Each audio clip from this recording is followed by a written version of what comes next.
Salut à tous, c'est Quentin et dans cette vidéo, je vais vous expliquer pourquoi jouer un rôle peut être destructeur dans vos relations sentimentales et comment trouver la limite entre l'adaptation sociale et le fait de porter un masque pour obtenir ce que l'on veut avec les femmes et dans la vie en général. Ensuite, on parlera des solutions et comment mieux assumer vos besoins pour augmenter votre capital séduction. Alors, si les gens vous reprochent parfois d'être trop gentils, vous souffrez probablement du syndrome de suradaptation. Quelle est la différence d'ailleurs entre le fait de s'adapter et se suradapter? Bien, s'adapter, ce n'est pas un mécanisme problématique. Ça revient à tenir compte de son environnement pour optimiser la satisfaction de nos besoins. On se priorise sans oublier que les autres ont aussi leur mot à dire, des besoins, des désirs à eux. Et en société, il faut être capable d'adaptation. En séduction aussi, il faut tenir compte des limites des femmes, notamment quand on va un peu trop loin, notamment quand on sexualise. L'adaptation ne consiste pas en fait à arrêter de se soucier des autres. Ça s'appuie simplement sur l'idée qu'on ne peut pas contrôler les autres, d'où l'importance de réussir à lâcher prise sur le besoin de plaire coûte que coûte à un maximum de femmes. Là où c'est un problème, c'est quand en fait on s'adapte trop et qu'on essaie de contrôler l'incontrôlable, par exemple, ce que pensent les femmes de nous. Et se suradapter, c'est en fait s'adapter partout, tout le temps, avec tout le monde. Ça revient cette fois à répondre à des normes sociales avec un faux self, on joue un rôle pour se conformer aux attentes sociales, ou par exemple correspondre parfaitement aux attentes d'une femme qui nous plaît. Le but ultime étant d'obtenir ses faveurs, qui sont des attentes souvent irrationnelles. On se base sur des attentes anticipées, basées sur nos croyances limitantes et un manque de confiance. Un faux self, c'est quoi? En fait, ce sont des comportements, des attitudes qui ne correspondent pas nécessairement à votre vraie personnalité. Un faux self, ce n'est pas vous, c'est ce que vous pensez que la fille veut voir de vous.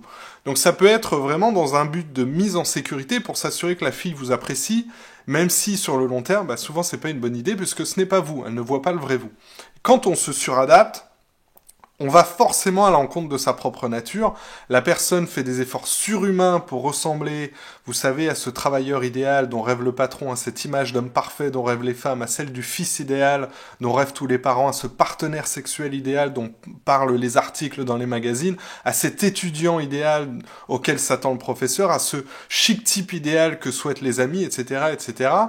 Et finalement, cette personne ne prend pas le temps de réfléchir à ce qu'elle veut au sens de sa vie, ce qui est réellement important pour elle, ne fait pas le point sur ses besoins, elle ne les connaît même pas, comme on le verra. Et donc, quand on n'arrive pas à être à la hauteur de ses attentes, on se sent coupable.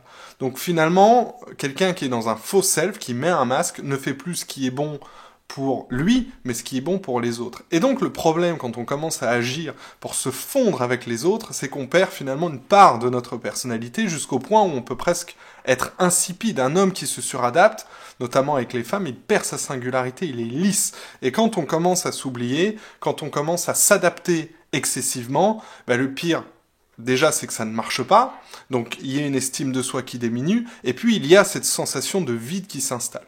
D'accord? Donc, pour éviter de se suradapter, il existe beaucoup de solutions, dont celle que je voudrais mettre en lumière dans cette vidéo, qui consiste à prendre la responsabilité de ses besoins pour mieux les satisfaire. C'est la solution qui consiste à s'occuper davantage de soi, faire de ses besoins une priorité. Et déjà, il faut vraiment essayer de comprendre la cause du problème.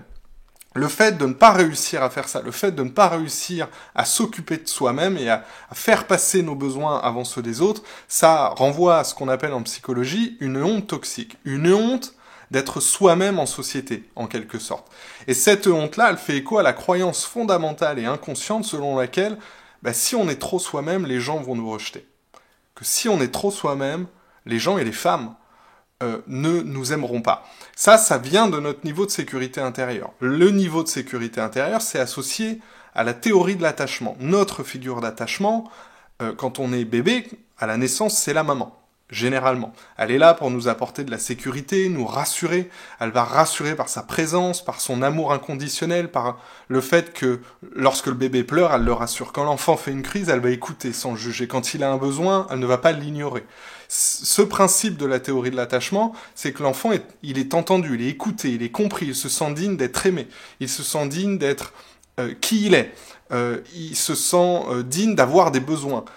En fait, là, je viens de citer 3 croyances fondamentales que l'enfant doit absolument internaliser pour être sécurisé affectivement. Plus l'enfant, ensuite, aura des expériences positives de réponse à ses besoins quand il est petit, plus il n'aura pas ce sentiment d'être abandonné, rejeté, plus il aura une vraie sécurité intérieure. Et donc imaginez un enfant qui grandit avec toutes ces croyances, qui sont des croyances très positives, très aidantes, il va à l'école avec ce bagage, il va au lycée avec ce bagage, il commence sa vie sentimentale avec ce bagage en se disant je suis digne d'être aimé à ma juste valeur, je suis digne de recevoir de l'amour partout où je vais, digne d'être comme je suis, digne d'avoir des besoins. Globalement pour lui tout se passe beaucoup mieux. C'est pas parfait, c'est pas un long fleuve tranquille, mais c'est beaucoup plus simple. On se dit, voilà, le monde, il est un peu comme ma famille. Si je veux un truc, je vais pouvoir l'obtenir. Je suis légitime de le demander. C'est pas un problème pour moi de demander ce que je veux. Je n'ai pas honte d'avoir des désirs. Maintenant, imaginons l'inverse. C'est-à-dire, peut-être vous, si vous regardez cette vidéo, on n'a pas internalisé ces croyances fondamentales. Du coup, certaines personnes, y compris vous, peut-être, n'ont pas forcément développé cette sécurité intérieure qui permet d'avoir des relations saines plus tard, parce que peut-être que vos parents n'ont pas rempli ce rôle sécurisant comme il le faudrait. Donc en grandissant, ces personnes pensent que c'est mal d'avoir des besoins. Ils ont presque honte de demander des choses. Dans des cas extrêmes, on pense que les gens vont nous en vouloir si on demande ce que l'on veut, qu'ils vont nous détester. On se dit que les autres aussi ont des besoins plus importants que les nôtres, que je ne suis pas assez bien et légitime pour avoir mes propres besoins. Et donc si je tente quoi que ce soit dans ma vie, il faut absolument que ça soit parfait, ne faire aucune erreur. Alors je sais que c'est un mode de pensée un peu noir et blanc, mais quand on est gosse, les choses sont très binaires comme ça. C'est très inconscient, ce sont des croyances qui sont inconscientes mais omniprésentes dans votre vie, qui s'immiscent dans vos choix au quotidien de façon très insidieuse, et elles affectent forcément tous vos choix et toutes vos relations. Donc c'est vraiment une étape importante dans votre développement personnel pour grandir, de satisfaire vos besoins, vos propres besoins. Et je dis grandir littéralement, parce que la différence entre un enfant et un adulte, c'est que l'enfant ne peut pas subvenir à ses besoins tout seul. Un adulte peut non seulement faire ce qu'il veut, mais il est aussi responsable d'assouvir ses besoins. Ça relève de sa propre responsabilité. Et donc la conscientisation de cette idée toute simple, c'est déjà un premier pas vers la victoire. Un adulte doit s'occuper de ses propres besoins parce que les autres ne feront pas ce sacrifice pour vous. Alors, évidemment, vous allez me dire, on ne peut pas combler tous nos besoins par nous-mêmes, comme les besoins, par exemple, affectifs, sexuels. On a aussi besoin de s'entourer, de relationner avec les autres pour avoir les moyens de les assouvir. Mais, par contre, on est responsable de chercher à les assouvir. D'accord ? Les autres ne sont pas là, évidemment, pour deviner ce que vous voulez, encore moins pour faire en sorte que vous l'obteniez de leur propre initiative. Ils ne vont pas anticiper vos besoins. Personne ne prendra l'initiative à votre place en ce qui concerne vos besoins parce que vous n'êtes plus un enfant. Si nous avons des désirs, il est de notre responsabilité de prendre les mesures nécessaires pour les satisfaire. La fille, par exemple, que vous allez rencontrer, elle a ses besoins et vous avez les vôtres. Une fille ne va pas aller à un rendez-vous avec vous, à un premier rendez-vous, et se dire « Ah, je pense que ce mec-là, c'est ça qu'il attend de moi, donc je vais lui donner ce qu'il veut. » Au lit « Ah, tiens, je pense que c'est ça qu'il aime, donc je vais essayer de lui donner ce qu'il veut. » C'est pas comme ça que ça marche. Je veux dire, vous savez, c'est quasiment mission impossible d'avoir une bonne estime de soi sans prendre soin de soi, et en particulier sans prendre la responsabilité de nos besoins, de nos désirs, de nos attentes, de nos buts, c'est-à-dire de notre vie.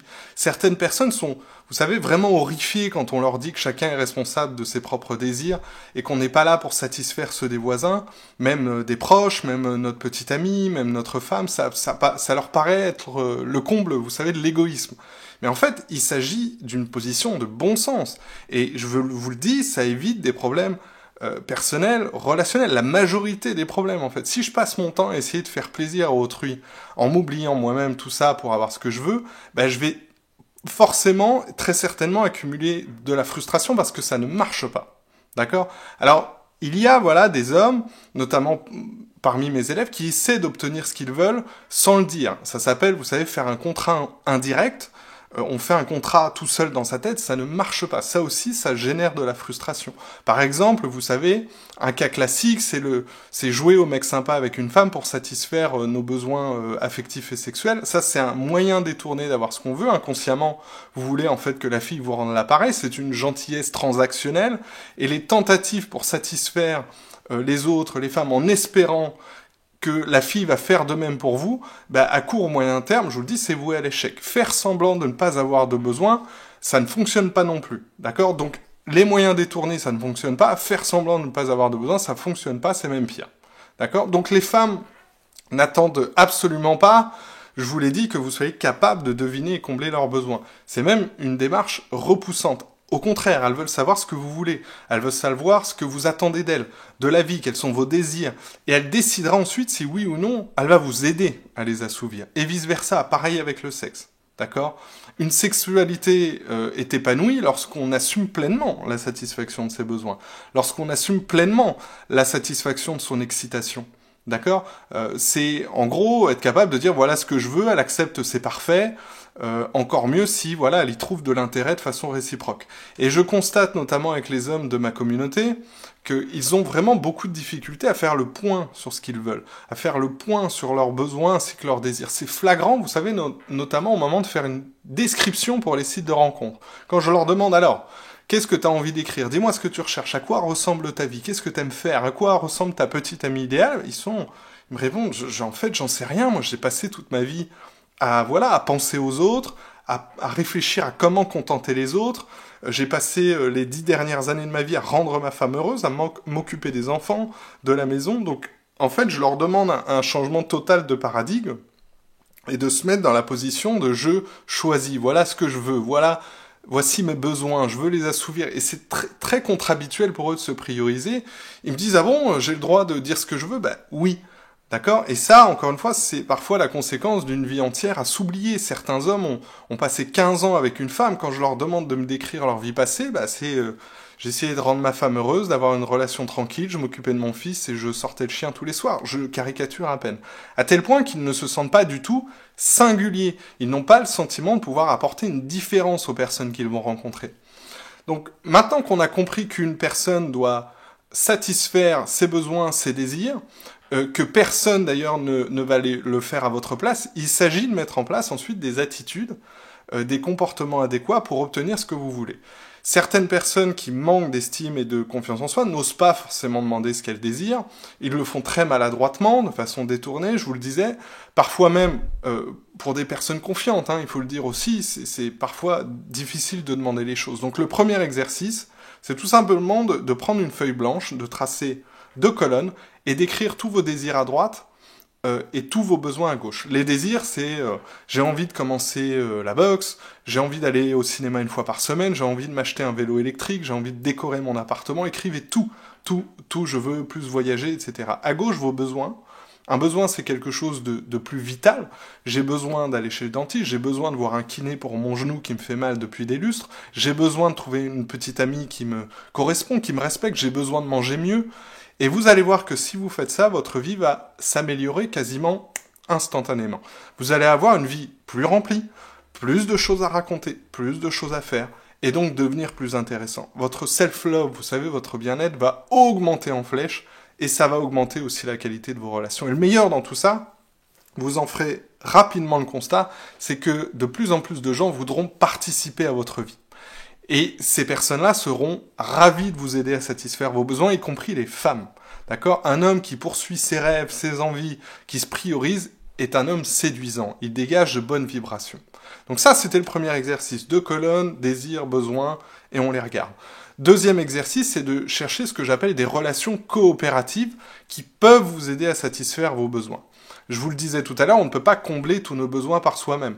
On a aussi besoin des autres, d'amis, de notre entourage, des femmes. On a besoin de professionnels, de payer des gens. Ça peut être, Alors, qu'est-ce que c'est qu'une relation coopérative? Ça peut être un ami de longue date que je n'ai pas revu, un avocat à consulter pour un problème avec mon ex-femme.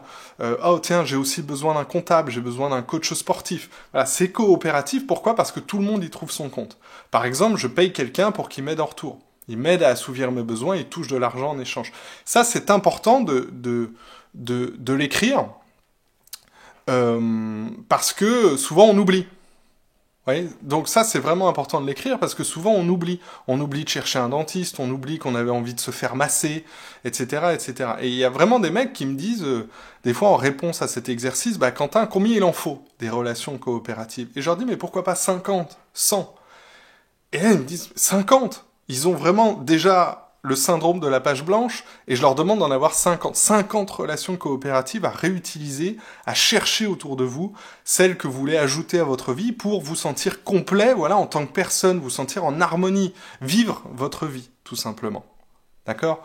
Maintenant, sur une autre page, ce que vous pouvez faire, c'est aussi lister les relations que vous avez et qui ne vous remplissent pas. Cette fois, c'est-à-dire les relations dans lesquelles vous n'avez pas d'intérêt ou dans lesquelles c'est uniquement à sens unique. D'accord? C'est l'autre, il trouve son compte, mais pas vous. Et bien ça, on s'en débarrasse. Ou on renégocie, vous savez, si c'est un professionnel. Ou on pose une limite, ou on a une conversation par rapport à ça. Et si on s'en débarrasse, c'est vraiment sans culpabiliser. D'accord? Parce qu'il y a un excès de loyauté ou je ne sais quoi. Ça ne sert à rien de se forcer à aller vers cet ancien pote du collège qui, finalement, à chaque fois, n'a jamais envie de vous voir. Ok? Donc, souvent, la métaphore que j'utilise, c'est de dire que l'eau doit rester pure. D'accord? On retire, on ajoute des relations à notre vie. Il faut que tout nous serve, d'accord? Il faut bien sûr que ça nous serve, que l'autre y trouve son compte, c'est coopératif, d'accord? Et cet exercice-là, il faut le faire très régulièrement, au moins une fois par an, d'accord? Je récapitule. En gros, c'est simple. Je cherche des gens, je cherche des organisations, je cherche des structures, des personnes qui peuvent contribuer positivement à ma vie. S'il faut en payer certains, pourquoi pas? C'est tout à fait ok. Des gens qui acceptent de m'aider à assouvir mes besoins. Pour d'autres, c'est gratuit. Hein, on aime passer du temps ensemble et se tenir compagnie, c'est suffisant pour de l'amitié. Ok? Donc parfois on paye, parfois c'est gratuit. Troisième exercice qui est crucial, et ça j'en parle dans tous mes programmes de coaching à mes élèves, c'est de demander aux autres de vous rendre des services et des choses que vous pourriez faire vous-même. Demandez aux autres ce que vous voulez. Quitte parfois à abuser un tout petit peu de temps en temps, quitte à abuser un tout petit peu de leur temps. Oui, je sais, c'est très contre-intuitif, c'est très contre-habituel, parce que souvent on me répond, pourquoi demander un service à quelqu'un si je peux le faire tout seul? C'est un peu idiot de demander. Pourquoi? Pour deux choses, deux principes à retenir. D'abord, on doit apprendre à recevoir. C'est la première chose. Ensuite, on doit constater que les autres aiment offrir. Et qu'en fait, si vous ne leur demandez rien, vous leur volez la possibilité de vous faire plaisir. Deux principes à retenir. Pourquoi faire cet exercice? On doit apprendre à recevoir et on doit constater que les autres aiment offrir. Que si on ne leur demande rien, on leur vole la possibilité de nous faire plaisir. Ça, vraiment, moi, c'est quelque chose que j'ai mis beaucoup de temps à comprendre. Les gens aiment se rendre utiles. D'accord? Moi, je me souviens d'un témoignage d'un ancien élève qui m'a dit « Mais Quentin, pourquoi demander à un collègue de me rendre des services en général? Moi, j'ai l'habitude qu'on me demande des choses. Les services me sont toujours demandés à moi. Moi, je demande quasiment rien. Parce que je préfère toujours me débrouiller tout seul. » Et il a admis qu'en fait, il y avait une peur. Il y avait une peur d'entendre après coup un jugement sur lui. Qu'on ne l'aime pas, qu'on l'aime moins. Et c'est vrai que des fois, on peut entendre des doléances de personnes à qui on a demandé un service, de dire, dis donc, il abuse, il est un petit peu gonflé. Donc, c'est cette peur-là, en fait. On n'a pas envie d'entendre, mais dis donc, il est gonflé. D'accord? Donc, quand on ne demande rien, on gonfle jamais personne. Okay? Mais vous devez aller à contre-courant, ces choses-là. Et faire des petites choses pour commencer. Tiens, j'ai un petit peu mal au dos, tu veux pas me masser 30 secondes? Tu vas à la cuisine, apporte-moi un café, s'il te plaît. Tiens, tu peux me faire une photocopie, j'ai pas le temps de faire ça. Ok? Voilà, c'est la fin de cette vidéo. J'espère que ça vous a plu. C'était un petit peu plus long que d'habitude parce que on est allé dans le fond des choses. Si ça vous a plu, vous mettez un like, vous partagez, allez voir les liens dans la bio. Vous aurez notamment accès à une formation gratuite pour passer de l'ami au petit ami avec les femmes et c'est strictement réservé aux hommes introvertis. Ciao!